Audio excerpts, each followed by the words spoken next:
We are going to show you in this video how to apply a basic Polycoat deck coating system from start to finish. What we're doing is we're applying the Polydeck 150 system to a plywood deck. The system is designed for pedestrian decks, balconies, walkways, courtyards, and the like. The substrate, let's talk about substrates. Polycoat requires minimum 3/4 inch exterior grade APA rated plywood. What we're going to show you first is how to prepare the deck before coating application. So sheet metal flashings, again either bonderized or galvanized, need to be abraded by lightly belt sanding or pole sanding to scuff up the sheet metal to give the sheet metal some tooth for the primers and coatings to bond to.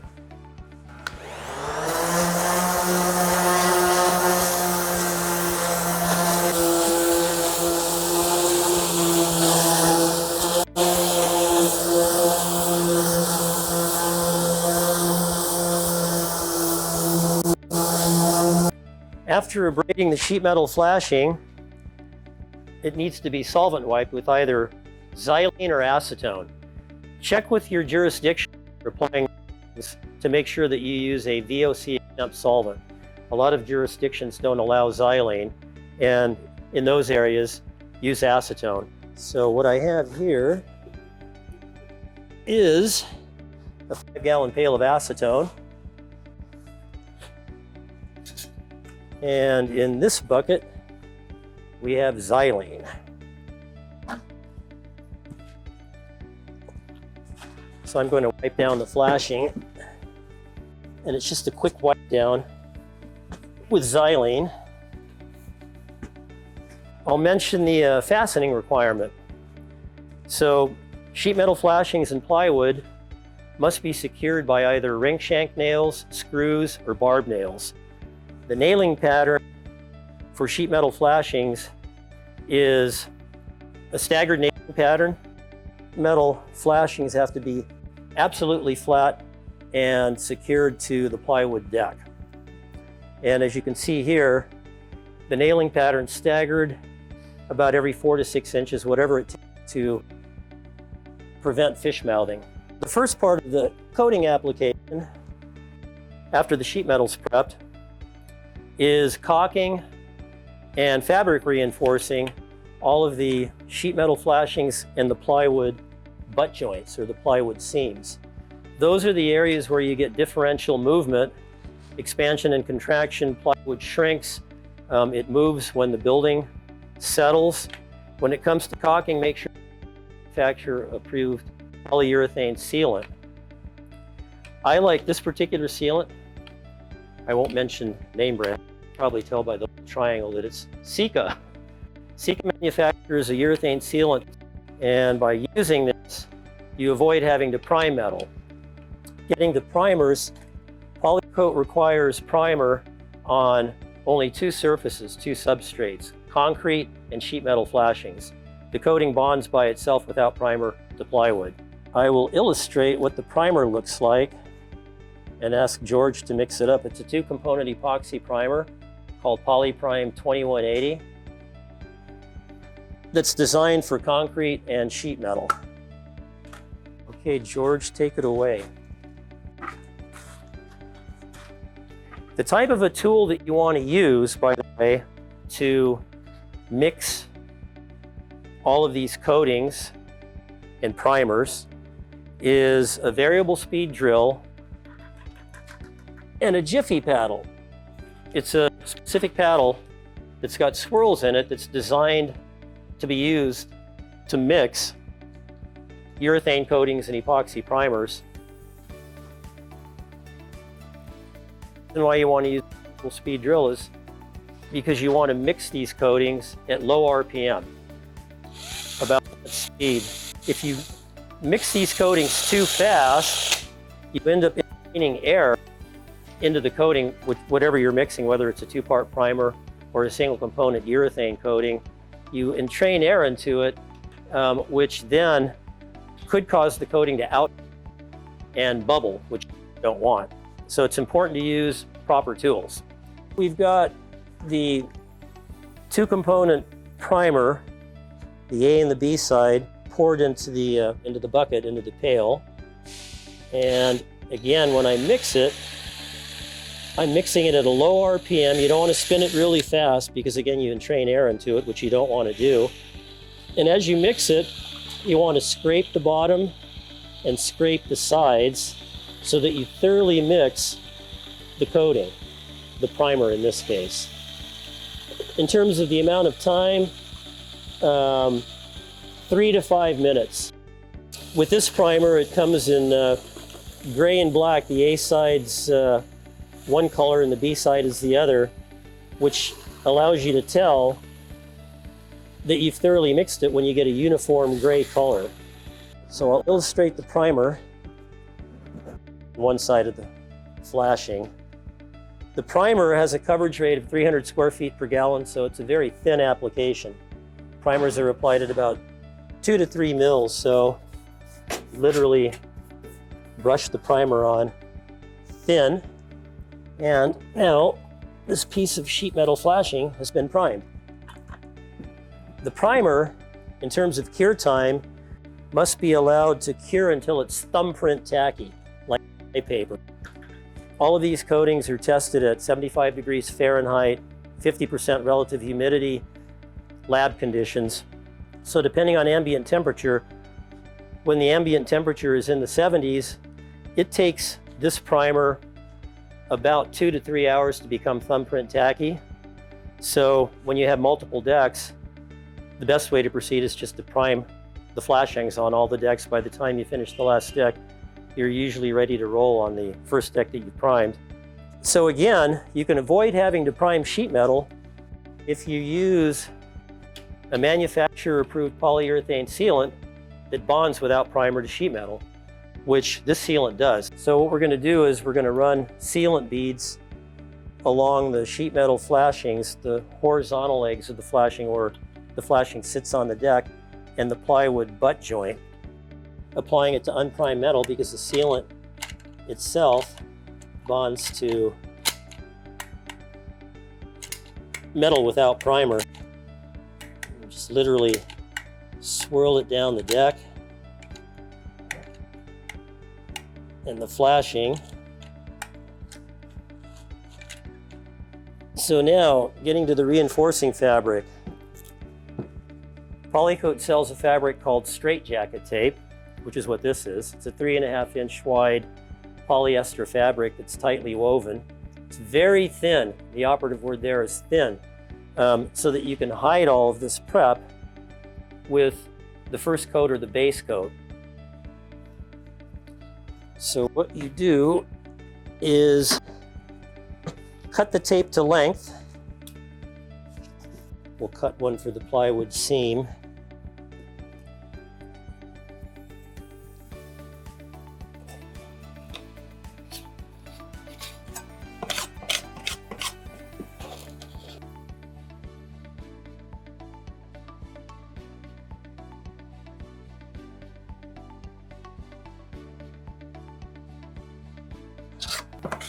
So when you flat blade the sealant, you want to make sure that there aren't any ridges that have a tendency to telegraph through the finished coating. You want to make sure that the sealant is perfectly flat, just like this.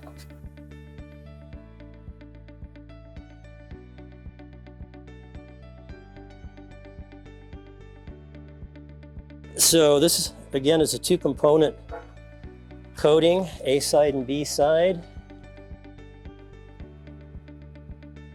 that you need to mix before applying. What is nice about this base coat,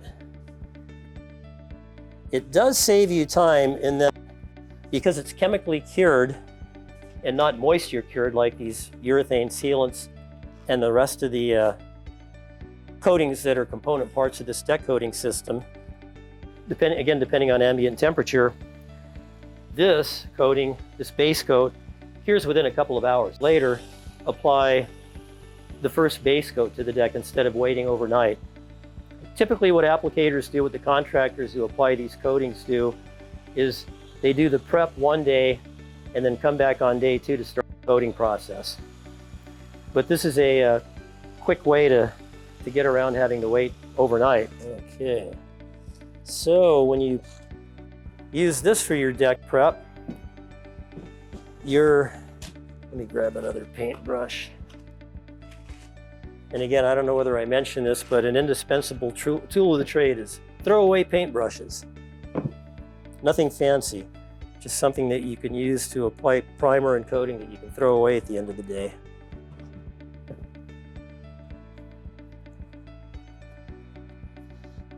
So this base coat, you might think, whoa, you can see through it. It's translucent. You're getting the millage, even though it doesn't look like it, but it's the nature of the chemistry of this base coat that it's translucent. You can almost see through it. You will then lay the tape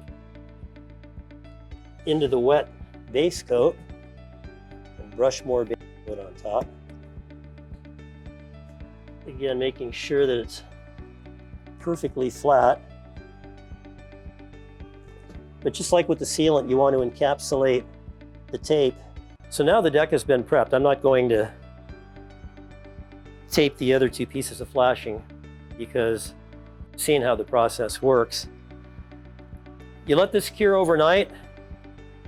Again, unless you're using the PC260 and you want to base coat the same day, you can use the PC260, wait a few hours until it's completely cured, and continue with the base coat. Unless you do that, you let the prep sit overnight. You come back the next day, and this is what you have. So what this training video illustrates is the application of a Polydeck 150 system, which is deck prep, base coat, sand coat, final top coat. So this is a deck that has been fabric reinforced at the flashings and the plywood butt joints with either a manufacturer approved urethane sealant or the Polycoat PC260. The following day, you come to a deck that looks like this, that's been fabric reinforced and caulked. All the sheet metal flashings and the butt joints have been reinforced. To which you apply the base coat, the first actual coat of the system. You come back on the third day, and you've got a cured base coat now, to which you apply the aggregate or sand for non-skid. And on the final day, you come back and you've got a deck that's been broadcast with sand that you apply the final top coat to. That's the finished product. So one thing that I need to mention about the PC260 two-component base coat is because it's chemically cured, it has a pot life. So you need to work relatively fast with it. So if you're using it to prep the deck and tape all the seams and the flashings, you've got about 20-25 minutes to work with it before it starts gelling up. So getting to the coatings that comprise the Polydeck 150 system, it's the Poly 2180 for metal flashings, unless you're using urethane sealant that Polycoat approves that's self-priming on metal. The base coat is the PC 220 base. It's a single component moisture cured base coat. You have all day long to work with this. Whatever you don't use, you can save. You just put the lid back on the container and store it in a cool, dry place. And the shelf life on these coatings is 12 months. Whereas with the two-component coating, you've got to use it the same day. So even though this is a single component coating, you still need to spin it or mix it for just a couple of minutes to reincorporate the solids and the solvents that separate. Eventually, when the coating is sitting in a gallon can or a 5-gallon pail, over time, the solids and the solvents and other chemicals, liquids in the coating separate. So you need to reincorporate those by the term of art spinning or mixing the coating, again with the variable speed drill at low RPM with the Jiffy paddle, just like what George is doing. Just for a couple of minutes. This is a V-notched or a serrated 1/8" notch trowel, which is the proper tool to use to apply the base coat. This will apply the base coat at exactly 30 mils, which is what the mill thickness is that you apply the base coat at when you're spreading it at 50 feet a gallon. That's the coverage rate on the base coat. 50 square feet per gallon applied with an 1/8 inch notch trowel, an 1/8 inch notch squeegee for big areas. We'll apply the coating at exactly 30 mils. The other way to apply it is by dipping and rolling it. If you do it that way, you want to use a medium nap roller. So about a 1/2 inch to a 5/8 inch nap roller applies the base coat at the proper thickness.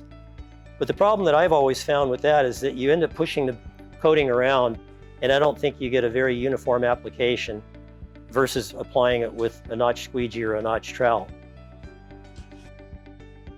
Pour it all around the perimeter, an eyeball, that's about a 1/3 of a gallon. Again, a throwaway paintbrush, something that you throw away at the end of the day. Take the coating up the base of the flashing, up the vertical leg. And it's really important to make sure that you pull the coating out at the base of the flashing because it puddles. And if it puddles too thick, it'll blister. The coating skins over during the curing process. It traps solvents that release out during the curing process, and those solvents, if they can't escape, if the coating's applied too thick, create bubbles, blisters, that you end up having to repair the next day, which you don't want to be in that position to have to do. So this is a straight L-metal flashing on the outer edge.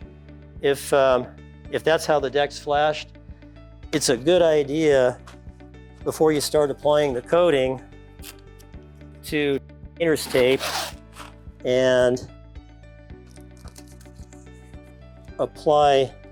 create a dam, apply painter's tape to the outside edge of the flashing so the coating doesn't roll down and create a mess. Spill on the wall, the walkways below, then you're ending up having to do a lot of cleanup. The ideal flashing to use for outer edge flashing has an 1/8 of an inch rise and an 1/8 to a quarter of an inch kick out at the bottom to shed water away from the building. The finished coating system is about an 1/8 to 3/16 of an inch thick. So that creates the perfect dam. Coating terminates at without seeing any kind of a lip sticking up. And that's illustrated in our architectural details that are also available online on our website. And they're also contained in the Deck Coating 101 manual that again accompanies this video. I'll take my handy 1/8 inch notch trowel and trowel the coating out. It's interesting because you wonder, well, if you've got a notch trowel, it creates ridges. Look how fast it self-levels. It's a self-leveling coating.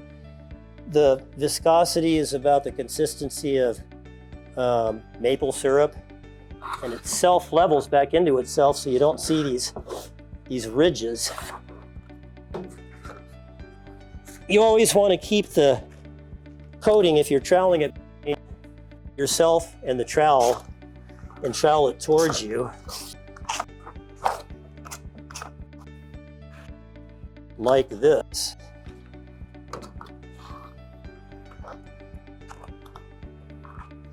And now you're finished. Being a moisture cured coating, you're finished, you let this sit overnight. Again, it depends on ambient temperature. When it's in the 70s Fahrenheit, this coating will be cured within about 12 to 16 hours. This is the actual waterproofing membrane. So it's flexible, it moves with the differential movement you get in the plywood and the sheet metal flashings, and it waterproofs the deck. The deck's now waterproof. I like using acetone because it's a VOC exempt solvent in almost all jurisdictions. Again, you need to check with the local laws to determine which solvent you can use, acetone or xylene. But acetone's a little more benign than xylene, is very stringent. So I like using it for cleanup. This coat is cured now. So the deck's waterproof, and it's ready for application of the intermediate sand coat, which is the coating that you throw sand into, literally broadcast or throw sand into for non-skid, which is what we're going to do now. Okay, so we've got the Polycoat 50. It's also a single component moisture cured urethane that reacts with moisture to cure. Takes an overnight cure time or dry time. Again, it's only about a 2-minute mix, 2 to 3 minutes max, just to reincorporate the solids and the solvents. This happens to be the Polycoat tan color. The top coat comes in 2 colors that are pre-tinted, dolphin gray or light gray, and tan, and it comes in several other colors that are color packed. On large areas, the fastest way to apply this is again with a notched squeegee or a notched trowel, but because you're applying this a lot thinner, you want to use a different size notch. As I mentioned, you use an 1/8 inch notch trowel or squeegee for the base coat. For the intermediate and top coat, you use a 1/16 inch notch trowel. This coating's applied at about 80 to 100 square feet a gallon, yielding around 15 mils. And if you dip and roll it, you want to use a short nap roller, not a medium nap roller, but a short nap roller, being a 1/4 inch to a 3/8 inch nap roller applies this coating perfectly. One thing that you might ask yourself, well, how do I know that I've got 30 mils, or in this case, 15 mils of wet coating on the deck? You use a mill gauge. This is a nice little tool to have. It's got notches, and at each notch, it shows the mill thickness that the coating's applied at. You literally set this in the wet coating, and wherever it touches the notch is the amount of mils you have on the deck. Perfect.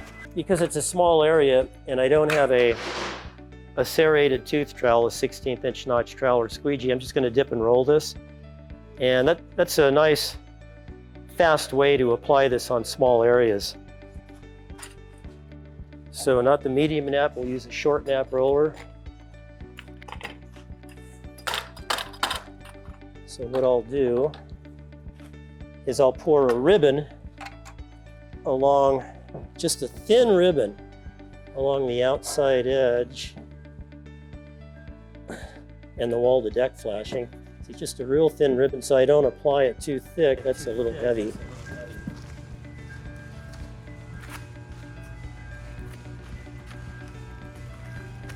Okay.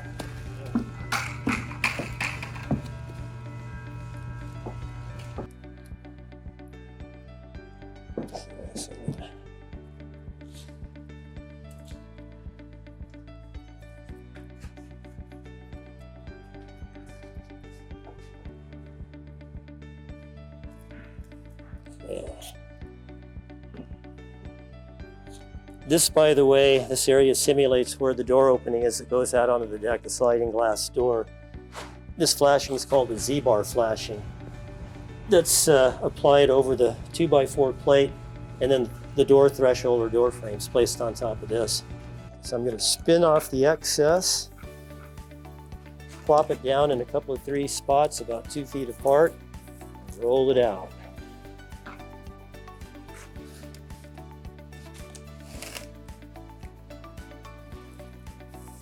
You see, and this goes pretty fast.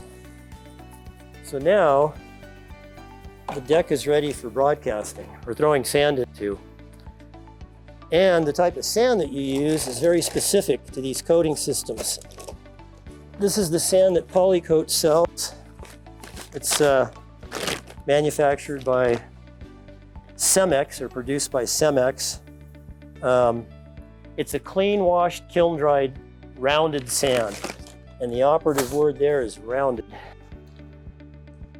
So no dirty silica sands. It's got to be clean washed, kiln dried sand. And as I mentioned earlier in the video, we have compatibility certifications that are on the website. that lists the different types of sealants and aggregates these coating systems are compatible with. So there are a few other brands. The only reason you incorporate sand into the coating, it's not to protect the base coat, which is tough in and of itself, but it's to provide a non-skid surface, because this coat, once it cures, if it's left the way it is as slick as a skating rink. So rather than throwing it out of the bag, broadcast it out of a bucket, just like this. Just like I'm feeding chickens. What's real important is that, as you can see, I don't know what that should show in the video, you see these shiny spots? It's the sand sinking into the coating. You want to make sure that before you leave, you don't see shiny spots like this, because if you come back the next day and you've got these little shiny spots, which are also known as shiners, another term of art, that will telegraph through the finished top coat. So what I do is I'll broadcast the deck, move on to the next deck 15, 20 minutes later, back to the first deck that I broadcast, and throw more sand over the shiny spots so that you don't see them. And as far as the vertical goes, the vertical leg of the flashing, how do you get the sand to hang? You pitch it like a baseball. Just like that. So yeah, you're coming back the next day to a sandbox. A lot of sand laying on the deck that you obviously sweep up and blow off. You don't want any little particles of sand remaining on the deck, because when you start rolling the top coat out, if you've got little particles of sand on the deck, it flings them up, and the little coated particles of sand stick to the wall, to the stucco, to the sliding glass door, and you got a mess on your hands. So make sure that when you come back the next day, if you throw sand like I do, that you not only sweep off, you initially, with the heavy bristle broom, sweep off the excess, but also take a leaf blower, a garden blower, and blow off all the little tiny particles of sand. It's very important. So that was day 3. We'll leave because, again, this is moisture cured coating. It takes an overnight dry time or cure time. And come back on the final day of coating, at which time we apply the same coating, the Polyglaze L50, to the deck that's been broadcast now, as you can see. This has already been swept and blown off, and it's ready for the final top coat. George is sweeping off excess aggregate. So when you get to this point, again, tools of the trade, you can either on a large area flat squeegee, or apply the top coat with a fine notch squeegee, so a 10 to 15 mil squeegee or a 16th inch notch squeegee, or dip and roll it. On small areas like this, you'll just dip and roll it with a short nap roller once again.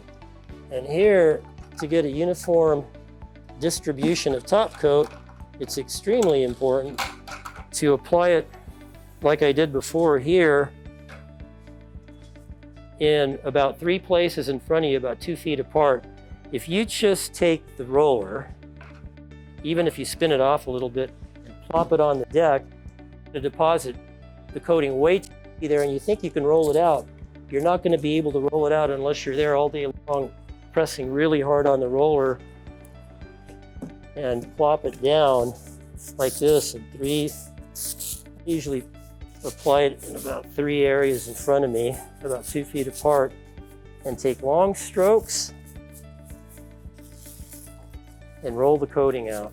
The coating spreads nicely and uniformly when it's in the 70s, 80s. The hotter it gets, the easier it is to apply, but the faster it's going to skin over and trap solvent that's releasing out of it, potentially creating outgassing, like I talked about earlier. And the colder it is, the stiffer it is and the harder it is to apply. The base coat won't self-level like it did when I applied it. When it dips down to like the low 60s, 50s, 40s, that's when we allow dilution. So you can dilute these coatings in cold weather. The top coat that you also use for the intermediate coat and the base coat up to 5%. That's the dilution factor, with either xylene or acetone. And again, you need to determine what your jurisdiction allows. And you want to use a throwaway paintbrush that you wipe off the paintbrush so you only have a little bit of coating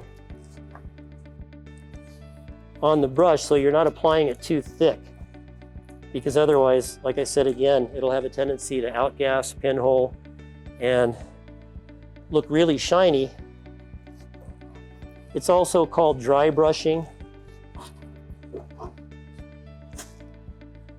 So it's just a little bit of coating on the paintbrush.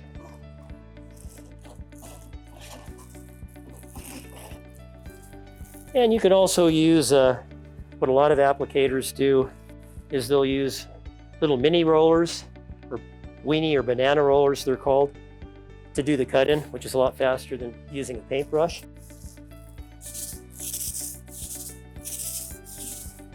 This takes an overnight cure time or dry time, and the next day you're finished. So I want to mention one thing. When you look at our system data sheet for this Polydeck 150 system, when it comes to the intermediate coat, it will list a product called Polyglaze AR, which stands for aromatic, which you only want to use if you're using that for the intermediate coat. It'll cure and it's functional when exposed to UV, to ultraviolet light or sunshine, but it yellows because it's an aromatic coating. It doesn't have aliphatic resins in it to prevent the coating from yellowing or ambering. That's why you apply the Polyglaze AL50, AL stands for aliphatic, as a final top coat, because it is resistant to UV, to sunlight. The Polyglaze AR is a third coating that's incorporated into this process, the PC220 base coat, Polyglaze AR intermediate coat, Polyglaze AL50 top coat. What I used to do, and what most applicators do, is they'll use the AL50, which is perfectly acceptable for both the intermediate coat and the final top coat. Now the AL50 is a little more expensive. It's a few dollars per gallon more than the AR, but it just saves confusion. You're only dealing with 2 coatings instead of 3. And I've been out to projects before where I've gotten calls from contractors saying, hey, your coating went from tan to yellow. I mean, it looks yellow now after it's been exposed to the sun for about 3-4 weeks. And I know exactly what happened. They applied the AR, the aromatic coating as the final top coat. No harm, no foul, but you're applying a fresh aliphatic top coat to satisfy the owner who paid for tan and not yellow. When you come back to a cured base coat, you want to make sure that the base coat looks like glass, like a sheet of glass, perfectly smooth, no imperfections. You don't want seam tape showing through. That's where the artistry of coating application comes in, or you just apply another base coat. So starting from the beginning, you either use the PC260, the 2-component Polycoat base coat for seam prep, or you use a manufacturer-approved polyurethane sealant. The first coat is the PC220. It's the base coat. Day 3, you're applying either the Polyglaze AR or the Polyglaze AL50 to throw the sand into. And on the final day, day 4, you're applying the Polyglaze AL50, not the AR, as the final top coat, Polyglaze AL50. And that's it in a nutshell. Again, the Deck Coating 101 manual, and it contains everything that I've discussed, the data sheets of the systems, pictures of the tools, there's a notch trowel, everything you need to know. This is a cured sample of the Polydeck 150 system that we just applied, which consists of the base coat, the PC220 base coat, the intermediate coat that you throw the sand into, which is the Polyglaze AR or the Polyglaze AL50, and the final top coat, which is Polyglaze AL50. This illustrates the Polyprime 2180, the primer, but again, you don't need to prime plywood. Only sheet metal flashings and concrete require priming.